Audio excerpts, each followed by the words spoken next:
bersemangat.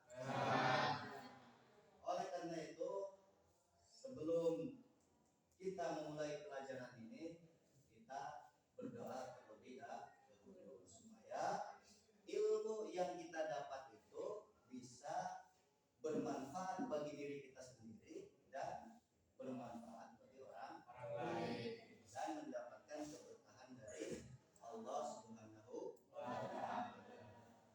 Baik, untuk itu berdoa dimulai.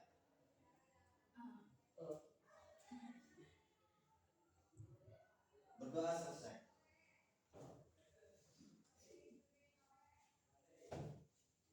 Baik, sebelum kita mulai pelajaran hari ini, Bapak ingin tahu dulu absennya.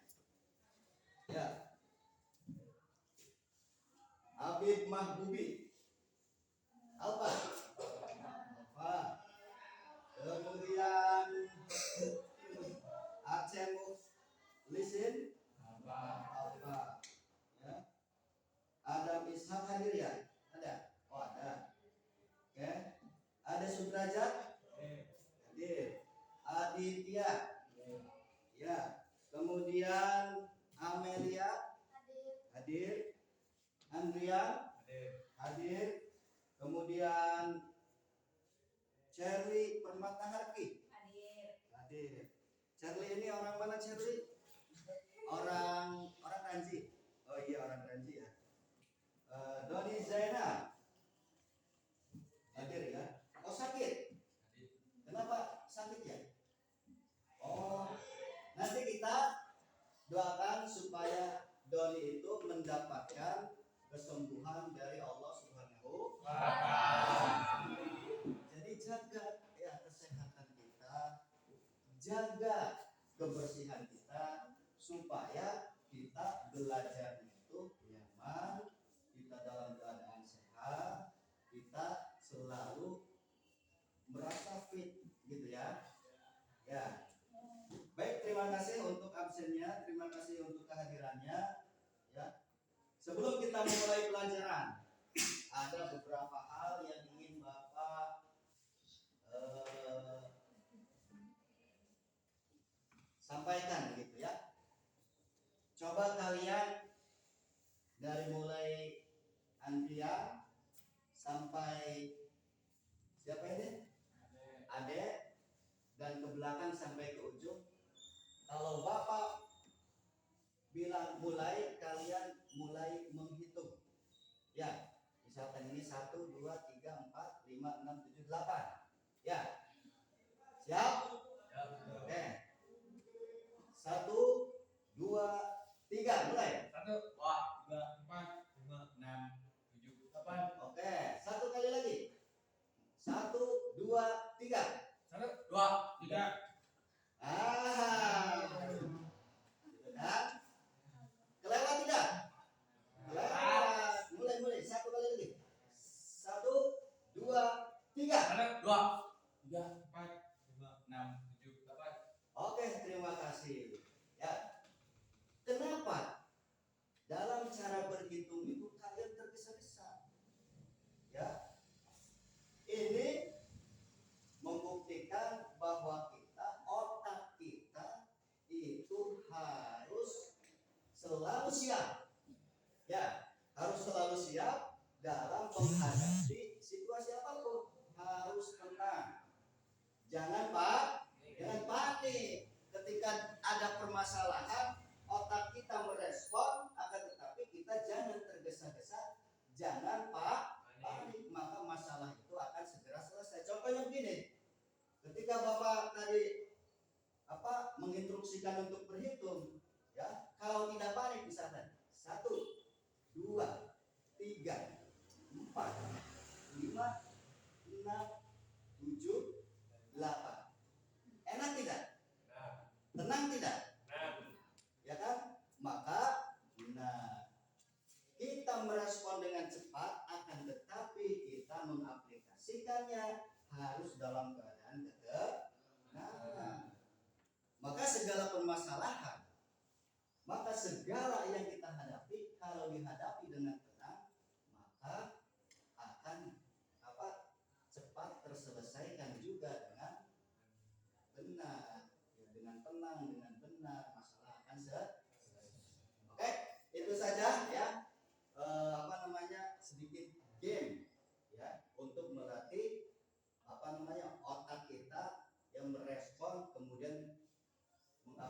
aplikasikan dalam kehidupan dengan ketenangan pikiran kita. Baik, kita mulai pelajaran hari ini. Ya, pelajaran hari ini agak sedikit menyeramkan, gitu ya. Maka kita akan membahas tentang bagaimana mengurus jenazah. Tahu jenazah? Jenazah itu kalau bahasa Sundanya adalah orang yang meninggal, bukan bahasa Sunda maksudnya ya. Mayit kalau bahasa Sunda ya, atau orang yang meninggal. Ya. Atau lebih dikenal dengan mayat. Kalian takut sama mayat? Takut tidak? Betul. Tapi kok kalau ketemu mayat tengah malam kalian lari? Beda lagi. Oh, beda lagi. Gitu ya. Baik. Di sini ada yang namanya pengurusan jenazah. Oleh karena itu kita harus bisa ya mengurus jenazah ketika ada orang yang meninggal. Karena ketika kita nanti meninggal juga akan diurus oleh orang lain. Maka kewajiban dalam memulasarkan jenazah itu kita harus bisa, ya, supaya kita nanti bisa mengaplikasikannya di lingkungan masyarakat. Ya. Nah, apa saja ya yang menjadi kewajiban? Loh, Pak, emangnya kewajiban? Kewajiban. Mengurus jenazah itu kewajiban. Ya. Akan tetapi kewajiban ini cukup diwakilkan kepada orang lain. Bukan berarti kita tidak perlu dibebani kewajiban. Kita punya, akan tetapi ketika orang lain telah melaksanakan kewajiban tersebut, maka kita tidak lagi harus mengerjakan kewajiban tersebut. Maka kewajiban itu disebut dengan fardu kifayah. Nah, di dalam mengurus jenazah ini ya, itu dinamakan fardu kifayah. Karena ketika orang lain telah mengurus jenazah tersebut atau beberapa orang lain telah mengurus jenazah tersebut, maka kita tidak diwajibkan untuk mengurusnya. Akan tetapi kita dianjurkan untuk menyolatkan, ya, mendoakan, gitu ya. Kemudian takziah kepada orang yang atau keluarga yang ditinggalkan. Nah, ada beberapa kewajiban yang harus kita tunaikan, ya, ketika ada orang yang meninggal. Ya. Yang pertama, apa yang pertama? Satu, yaitu memandikan jenazah. Ya, nanti ada tata caranya bagaimana tata cara memandikan jenazah. Jenazah laki-laki harus dimandikan oleh laki-laki. Begitu juga jenazah perempuan harus dimandikan oleh perempuan. Ya, jangan terbalik, awas. Jenazah perempuan dimandikan laki-laki atau jenazah laki-laki dimandikan oleh perempuan. Nanti bahaya, ya, akan mengakibatkan fitnah. Ya. Kemudian yang kedua itu adalah mengkafani jenazah. Apa itu mengkafani? Ada yang tahu mengkafani? Mengkafani itu adalah membungkus jenazah dengan kain yang telah dianjurkan oleh syariat Islam, biasanya yaitu dengan kain yang berwarna putih. Biasanya disebut dengan kafan atau goeh. Yang putih, kalau kalian malam-malam tuh kelihatan yang putih-putih pasti takut gitu kan. Nah, mengkafani yaitu ada orang-orang yang dalam pengurusan seperti ini. Ya. Nah, untuk laki-laki berapa lembar? Ya. Untuk laki-laki 3 lembar. Kalau untuk perempuan 5 lembar, minimalnya 5 lembar kain kafan. Ya. Fungsinya untuk apa kain kafan ini? Ya. Ya. Bagus. Fungsinya adalah untuk menutupi aurat si jenazah tersebut. Ketika menghadap Sang Khalik, ketika menghadap Yang Maha Kuasa, maka dia dalam keadaan rapi, dia dalam keadaan tertutup. Ya, kain kafan itu melambangkan ya bahwasanya ketika kita mati, ketika kita menjadi jenazah, maka yang dibawa itu hanyalah kain seperti itu. Ya, baju yang kita pakai, ya, baju yang kita banggakan, mobil yang kita banggakan, ya, kemudian sepatu, kerudung yang kita banggakan tidak akan dibawa.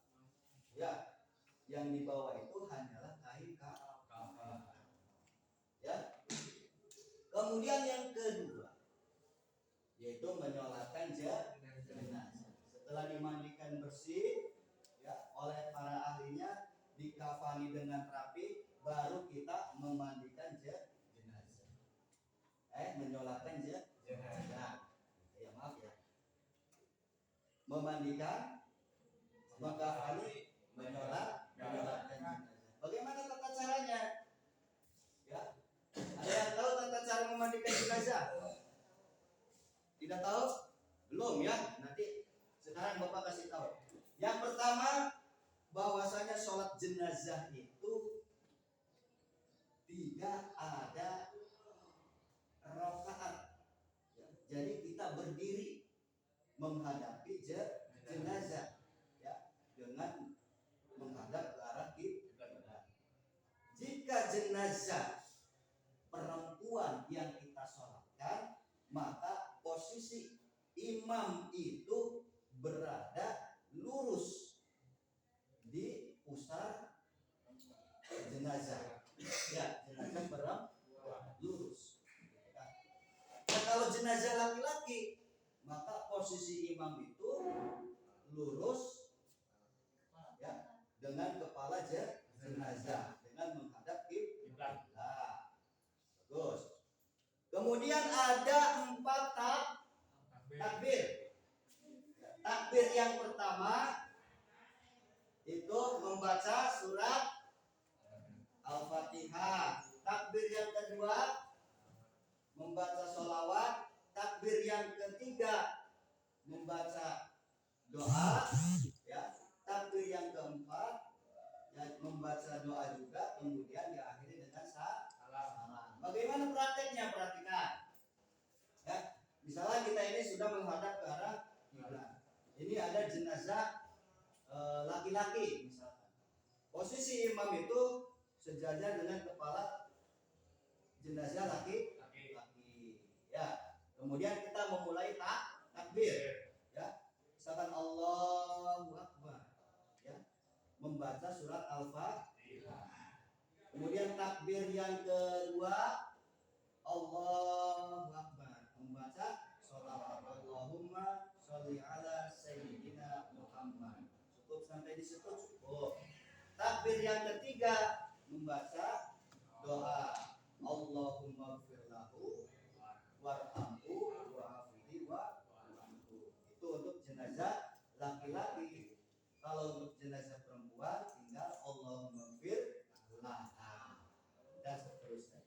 Takbir yang keempat, perhatikan ya. Ketika takbir yang keempat Allahu Akbar, itu membaca Allahumma la tahrimna ajrahu wa la tafkinna ba'dahu ya, waghfir lana wa lahu ya. Maka diakhiri dengan salam ya. Assalamualaikum warahmatullahi wabarakatuh. Assalamualaikum warahmatullahi wabarakatuh. Nah, setelah selesai 4